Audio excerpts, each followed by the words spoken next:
Christianity, where we've been spending a little bit of time looking at different systems of soteriology, basically the study of salvation, looking back in Christian history and looking at the different ideas and interpretations of Scripture that have gone into soteriology, into theology, and different people as they contributed to this study.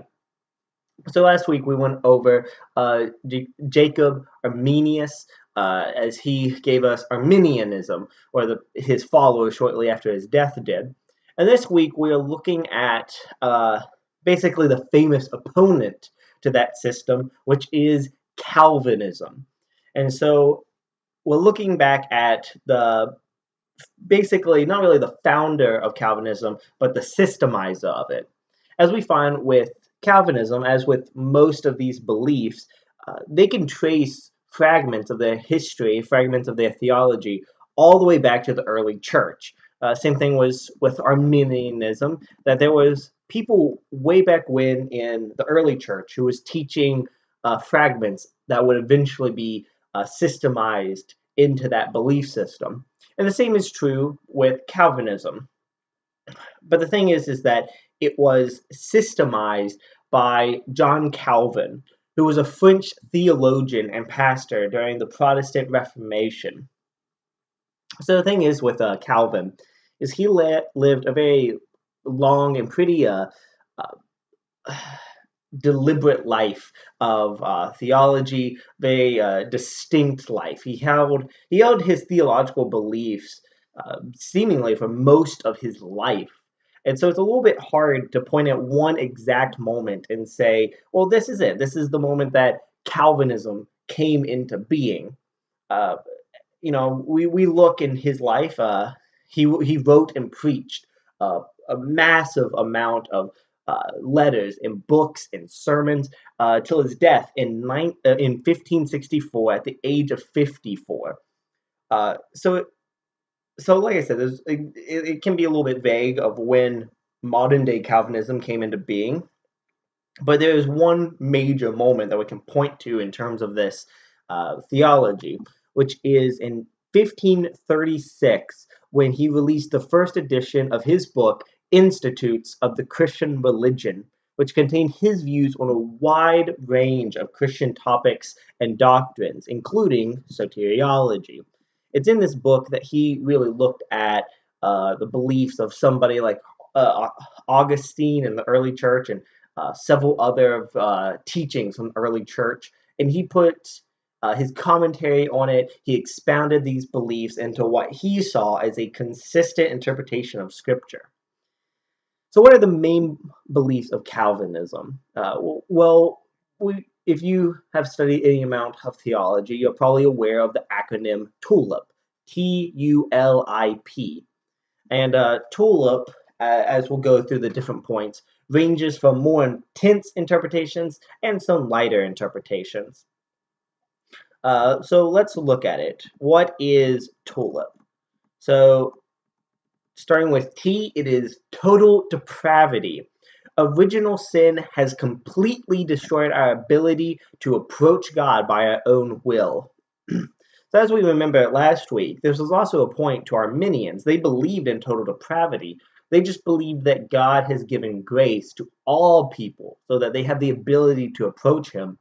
But John Calvin didn't think this, and Calvinists nowadays don't think this. They believe that all men left to their own will cannot approach God. They don't have that grace in their life to approach God because of really the original sin that Adam committed and we inherited. So that's T, total depravity. Next up is unconditional election.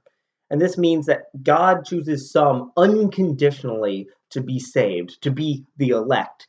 Nothing you do raises your chances of being one of the elect. That's what makes it unconditional. There's no condition to it.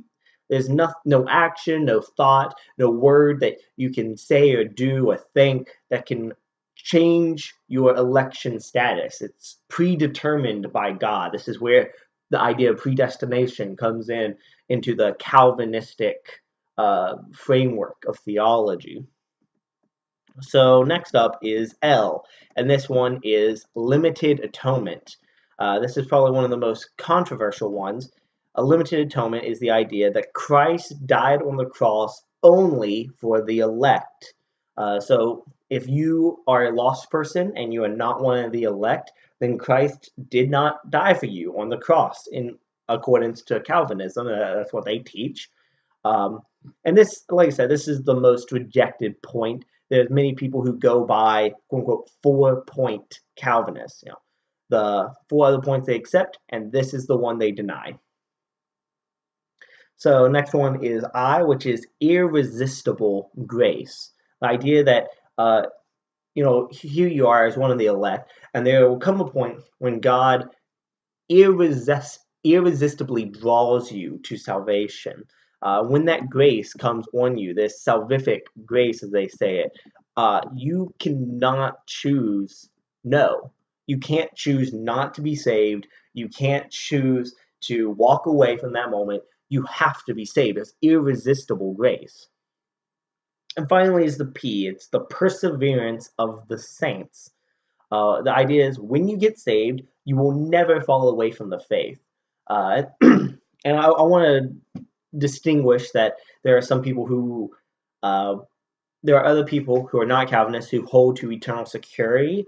And I feel that perseverance, in my own studies and my own readings, perseverance comes with this connotation that not only will you keep your salvation, but if you leave the faith, it proves that you are lost. So this idea that those people who teach that you can walk away from the faith and still be saved, but this isn't perseverance of the saints. Perseverance is that you will not only stay saved, but you will stay in the faith. So that's what we see as Calvinism. That's what Calvinism is. It's remained roughly the same since Calvin himself.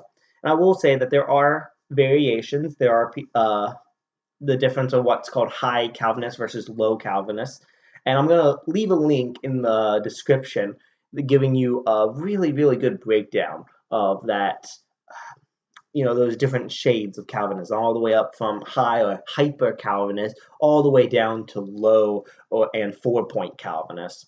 But just for one example, hyper Calvinists, they reject any love for the lost. It's the idea that God does not love the lost in the world. He has no love for those people. And then, compare that to low Calvinists who hold that God actually not only has general love for those people, but he actually has salvific love for all those people. That there is a part of God that really, really wants those people to come to salvation. And, I'm not going to get into all that, some of the more advanced stuff in Calvinism. But there are a lot of shades and a lot of different interpretations of Tulip and a lot of nuance in these beliefs. But that's a good basis. That's a good background history going into it. And that's the good breakdown of Tulip, the main part of Calvinism. So next week, we're going to start looking at some of the more non-mainstream versions. There are soteriology versions, systems that are less known than Calvinism or Arminianism, and I'm excited to share them. But till then, thank you for coming. If you enjoy the video, like it, subscribe, share with your friends, and come back for more. Thank you.